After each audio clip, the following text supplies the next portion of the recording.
So it's Sunday the 16th of May. We're here with Travis Pastrana, world's greatest freestyle motocross rider. Welcome. How you going? Going pretty good, man. Just got done a live show here in Sydney. Was pumped last night. Everyone was really excited. Finally, kind of got a good show under our belt, and today got to come out and meet a few fans, a few guys that saw the show. So it's a good time. Yeah. Now you're here for obviously Nitro Circus Australia. Your first show in Brisbane. I mean, let me ask, have you been to Australia before? I've been to Australia, I guess, twice before. Once to race in that same arena that we were just performing in Sydney. At Ace Arena? Ace Arena. Actually, the first time I met Chad Reed was in that. I was 18. Okay. And once just kind of for vacation. So this was fun with getting to hang out with all my good friends. Sorry, the first time at Ace, what event? You said racing. What was that for? That is a really good question. Suzuki said go over and race this guy. We want to see if we want to sign him for next year. He did really good in the World Championships, so I came over, and turns out Chad Reed was really, really good. Right. Look, and he kicked my ass. I'm just glad you recognised so early into this interview that it was a good question. I hope I've got a lot more good ones coming. Yeah, excellent. So tell me, a lot of people may not know unless they've followed your career, but you are a Supercross champion, and you also won the Outdoor Nationals very early in your career. Can you tell me some of those memories for you? And yeah, I think some of my best memories as far as racing were, my whole life's goal was basically to be a Supercross and motocross racer, and then had a lot of injuries. And by the time I was 15, right before I turned pro, X Games came around, and really got big into the freestyle stuff. But still, at that time, racing was my #1 priority. And when I was 16, I was the youngest person to win the Outdoor National Championship. Then went over to represent the United States in Motocross Nations, and we won that with myself, Ricky Carmichael, and Ryan Hughes. And that was probably one of the greatest moments of my life for sure. So at 16, definitely had a good season. At 17, won the Supercross Championship in the East Coast, lights class. And then from there, pretty much just went with the freestyle. So did you feel after you won those championships that you were, content that you had realised that goal, and you just wanted a different challenge? Because you kind of did step away from that, pretty young. Yeah, for sure. I had a lot of injuries. My knee, I blew out my ACL for the third time when I was, when I was 18. Had 3 concussions back to back in the, when I was 17, and that set me out for 6 months. And then, the third ACL when I was 18, and came back for Supercross and was actually doing all right. Was sitting third in the championship in the 250s after 4 or 5 rounds, and then came down with Epstein-Barr, which is chronic fatigue syndrome, and basically took me about a year to recover from that. And when I did come back, I just was really put all my effort into doing the freestyle, and I started racing cars at that time. So what year was that, Travis? 2003, I believe, ish. Yeah. Have you always had a passion? I guess as us men, we love cars, we love racing and going fast. That's always been a passion of yours, and from an early age, did you want to get into rally driving, or is that more from the injuries that you've been?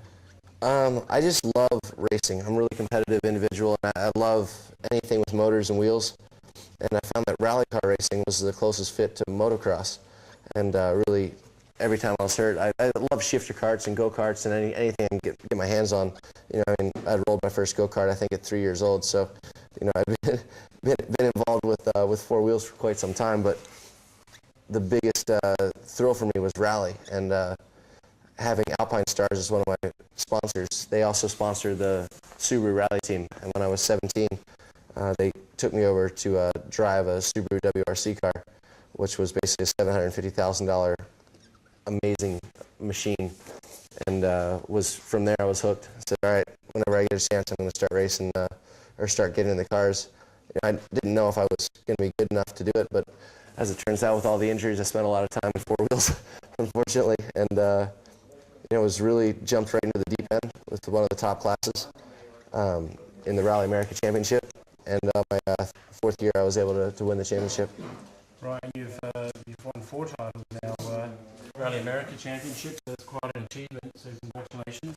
No, thanks. Been really, rally's been my main focus the last couple of years, and just switched priority this year to basically the Nitro Circus. And when we got that show on MTV, it started out as a DVD, and then it went to Fuel Network, which was a really fun network to be on. And then MTV, we had a much bigger budget to really bring all of our friends around and do a lot more fun stuff. And from there, went to came here to the live tour, and probably going to make a movie here in the fall. So. Great. And do you have any desire to possibly race in the World Rally Championship?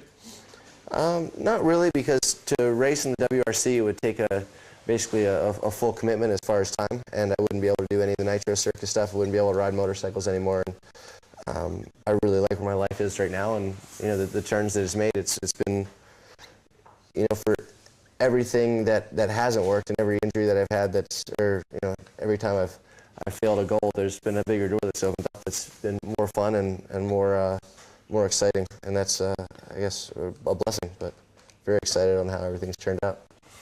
Sure.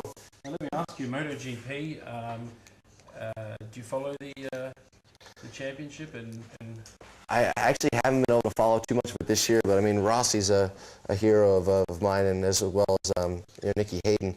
I was just I followed Nicky for a really long time, just because in the American stuff, and when him and Mladen used to race back and forth, and then when he went to MotoGP, it really brought a kind of a new era of Americans going over there to hopefully step up to the likes of what they had in the late '90s. So that was huge for the United States, and just to know Nicky and kind of as his redneck, all the Haydens, the whole family has been awesome, and the Bostroms. But I definitely have to say Valentino Rossi is one of the most amazing individuals I've ever witnessed. I've actually, ironically, never met the guy, and he seems to be in all the same passions that I am. I mean, races the WRC cars in his off time, and still kicking some major ass in the the MotoGP.